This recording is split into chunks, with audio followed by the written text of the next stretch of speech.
I want to start off with this. Because it's officially November 13th. Right now when we're recording this. Hopefully, if I edit this motherfucker on time, they'll be seeing this shit on November 14th. It's my birthday today. If y'all don't subscribe and like to this shit, you're hating. You're hating. Hey, bruh. You're hating. You're hating. Whoever watches this shit, bruh, oh God, this shit would not happen without this fool. Because he was the one who just said, hey, let's just fucking do it, bruh. And I was like, fuck it. I kind of forced him. I kind of forced him. Yeah. I kind of forced it. I kind of roped you into it. You didn't really have a choice. Hey, man. And here we are. Week 17. That's fire. That's fire. That, man. Bro, that's crazy, man. That's crazy. That's beautiful. Oh, man. We have had a blast. We really have. And I'll tell you what. It sucks. It does suck that we got to start on a bit of a negative note. But we got to start where we got to start, bro. the mighty Arsenal, man. Oh, man. Who, coming into the season, there was so much hope for you guys, man. Even I, as a Man United fan, just by the nature of me hating Man City as much as I do, I was kind of hoping, hey, you guys have been in it for the last couple years. Players are more mature. This could be the year. And, dude, what the fuck? The loss to Newcastle, like, there's random losses that happen here and there in the season, okay. But then losing to Inter in the Champions League. But, like, all right, Inter have been really good in Europe this season. So, all right, fair enough. You know, Inter are decent. And then drawing to Chelsea, which is, like, not only a rival in the Premier League this season with how they've been playing, like, table-wise. But, bro, that's a London rival right there, too. Like, damn, man. This last couple weeks for Arsenal has been fucking brutal. How we feeling? As the Arsenal fan on the panel here, how we feeling? I know, I'm putting you under some pressure. For Newcastle, bro, I don't know. I guess it's like how you said. It's an unfortunate loss, and we gotta get better from those. But losing to Inter, I feel as a team, Arsenal were better than AC Milan. And who did Inter just lose to recently before they played this game? They just lost their derby. So I don't know, bro. Arteta is getting really, really close to like starting to be under some pressure. You think? I feel like, yeah, man. Like, come on, bro. Because at a certain point, if you can't get it over the line, like, this is one thing as a fan. This Chelsea game should have been a statement. Should have been, no, we're here to actually win this shit. No bullshit. Bullshit aside, whatever happened this past 2 games, fucking we'll recover from this shit.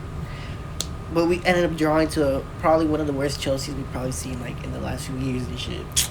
Well, Chelsea's been on some really good form this season. They're young. So I would say maybe more like last season they were one of the worst. But, like, they're not the best Chelsea that we should be drawing to right now. I can see where you're coming from. I feel like you're underrating Chelsea a little bit. I see what you're saying as far as, like... Cole Palmer. Cole Palmer's cold, bro. That's cold Cole Palmer. I feel like this definitely was a chance for Arsenal to have a big statement and get a big win against the rival and... like you said, kind of show that you guys are still for sure in the title race, and that unfortunately didn't really happen. Fuck, dude. Like, is Arteta the manager that's gonna be able to bring in silverware? I guess is kind of the question that I want to ask you as a non-Man United fan, because this is the thing. I gotta give the guy credit. When Wenger was out and Emery was there for a bit and everything, like, Arsenal had been in kind of a shit show for a while. And I feel like Arteta really got shit back on track and got you guys to being a more serious club again. Yeah. But has he peaked? Has he hit the kind of top of what he can achieve as the manager of Arsenal Football Club? I feel like that's the vibes of the clubs, bro. Like, I don't know if you've seen in the news that Edu was leaving. Yeah, I did see about that, yeah. So, he hasn't came out and said anything about it. So well, let's be honest. The transfers have been one of the most underwhelming parts of Arsenal over the last few years. Declan Rice was a really good signing, but he was really expensive. Yeah. And a lot of the signings besides that have just not made a significant impact on the squad, unfortunately. Like, Havertz has been a big time failure. Timber can't stay fit. I can't even think of a lot of the other So signings that have been made in the last couple of years. Like, Zinchenko doesn't even play anymore. so that's my question about that. Is that like probably gonna be his excuse to probably buy him more time and see like, oh, I'm gonna wait until we appoint someone else and we'll fucking. If I was an Arsenal fan, if I was in your guys' shoes, that would probably be my opinion. Because he's shown that he is a very, very good manager. He's shown that he's able to get results out of the squad. He's built up this team under his vision. And there's been so much investment into Arteta ball. And so to just drop it, to just move on now when he hasn't had it, it's not like you said, like the transfers haven't really been on that top level to where you could say he's gotten the full support from the board and everything. Yeah. I feel like if you give him a chance, really it's that 9 position that's the biggest issue for me, because your guys' midfield is pretty solid when Odegaard is fit. So maybe like a rotational creative midfielder. But really it's the 9 spot that if he had a top level striker, even just a decent striker, I would be interested to see like what this Arsenal team looks like. And so maybe you give him another year, like calendar wise, not like full season next season, but give him until like next Christmas and see what happens in the transfer market in January and so summer. Much right now, and like yeah. That's the thing that sucks, is that this would have been the season for sure. But again, like, to me, that's on your guys' board. That's on the signings that you guys have made and haven't made. Like, I've been saying it this whole time, all season, in the transfer window before the season, last season. We've all been saying this team needs a striker, and it hasn't happened yet. I don't know what the fuck is going on at the club to where that hasn't happened, but it feels like you guys are missing a chance for sure. It feels like you guys are missing out on a big chance to have done something special this season, bruh. So what are your thoughts on the squad overall right now? Because the players that should be stepping up right now are not stepping up, bro. Where's Martinelli? Where's Saka? It's been a rough season for those guys for sure. It's been a rough season. Do you think that when Odegaard comes back, that's going to make a significant difference? It's sad, but yes. Do you think it's enough to get you guys back in the title race? Ooh, Liverpool's going to have to slip up pretty bad.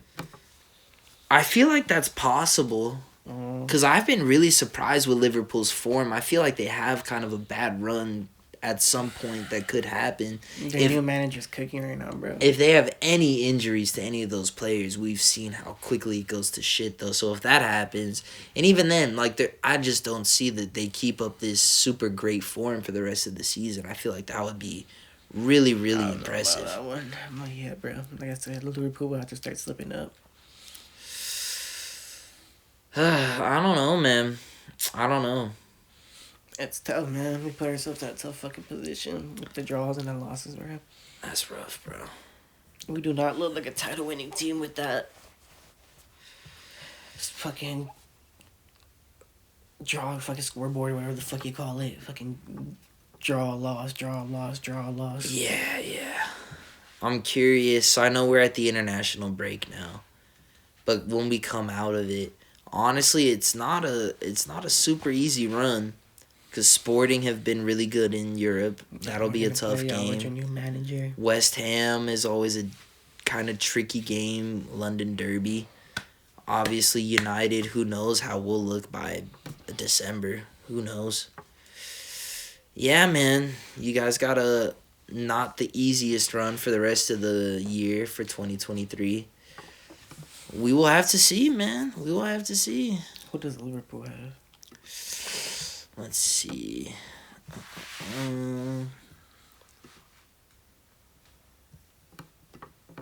They've got Southampton as their first Premier League fixture, Real Madrid in the Champions League, Damn. and then 4 days later they play Man City in the Premier League. That's pretty brutal. That is pretty fucking brutal. Newcastle, Girona in the Champions League is a decently tough game.